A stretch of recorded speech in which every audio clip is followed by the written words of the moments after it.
All right, I wanted to give you guys an update on this build. I'm doing the Bedford Lobsters HO scale. It's kit of the month kit from Scale Models.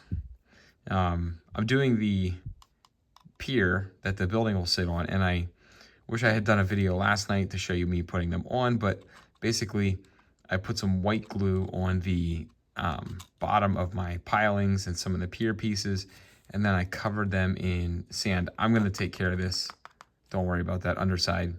But anyways, if you look closely here, you can see the tip of the paintbrush handle, some rough stuff. So I took white glue and I put sand on it, just regular old beach sand or play sand, whatever you have. And then I put this on it. Oh, no, not that. Where is it? Here it is. AK Interactive Slimy Dark Grime and enamel color. Put that on there, thinned it out with some mineral spirits, and then I actually ended up dragging it around. So you'll see here, I drug it up here. When you put it on pretty thick with the, well, when it goes on, it's pretty thick. So you take the mineral spirits and you drag it up into the different parts of the lumber, so you make some streaks as well. But now that that's all dry, I wanted to show you guys what I'm doing. Is I'm taking some, where's my paint? Taking some apple barrel vanilla ice cream. It's like an off-white color. And got it in my palette here. Got my piece of paper. Got a little bit too much on there. I'm just getting some on my brush. And I'm basically just lightly dry brushing my barnacles that I made out of sand on my pilings and my lumber down here.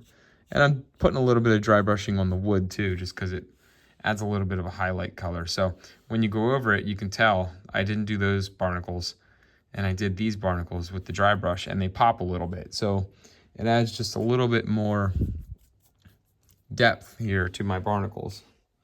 So I'm gonna do another one. I'll do this set real quick.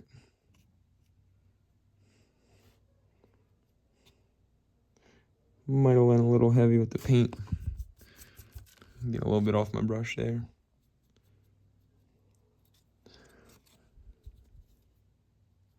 So all I'm trying to do is just highlight the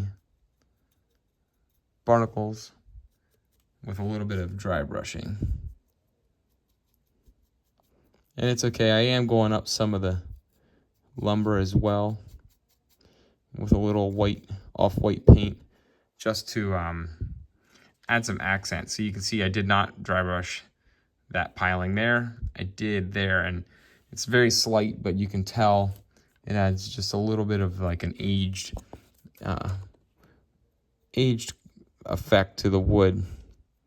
I'll also say, give me a second here. You'll see it here. So this one doesn't have any on there, and I'm gonna quickly just only dry brush in one direction on this because I'm trying to follow the wood grain. So whichever way the wood grain is going on that piece of lumber, like this one's diagonal, I'm gonna dry brush it diagonally. I'm gonna do one more here on this video. Then I want to show you guys one more thing. And we might have talked about it before. Whoop, that is way too much paint on that. So I can't get in there. I'll fix that up with some weathering. I'll mask that, don't worry. All right, wrap up this one. I'll do one more corner. I did that corner already. I think I did all of them but this section. So we'll just do one more while we're on the video.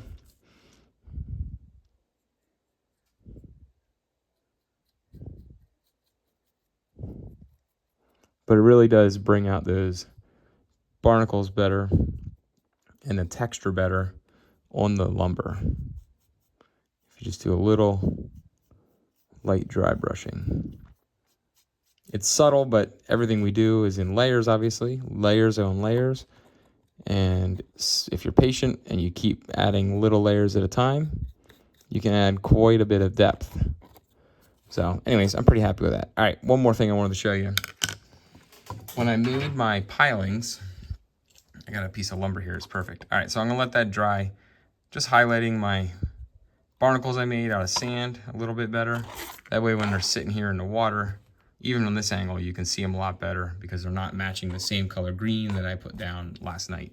So anyways, to get the texture on my, a lot of you know this, but might use a different tool. I just use a hacksaw, just a Cobalt old hacksaw I have, and I take my lumber here. This piece is like about an 1/8 inch round dowel rod, and I just keep going over it like this. And I'm adding, you can see the wood shavings coming off there on my cutting mat. I'm just adding texture to that piling. And you'll notice it's kind of fuzzy, so I just quickly go like this on that piece. And then if you look, you have some wood grain on there, so it gives it a grainy texture on the piling versus just a smooth piece of dowel rod, which doesn't look very natural even when you stain it. And then this one, obviously, when you stain that now, you see you get, like here, I'll use my X-Acto knife and point it out. You get, oh, there's some dirt on my X-Acto knife. There we go. You see, like there, you get these wood grains that the stain falls down and settles in and gets real dark. So it just adds a nice look to that. So that's that. A couple little tips for you tonight. I'm working here. Also more progress on this building. I didn't put the structure on this yet, but you can see here I did dry brush I airbrushed off of a stencil a really faded fish sign. I got some more signage to put on this yet. I'm not quite done with the structure, but that's an update for tonight. All right, catch you guys later.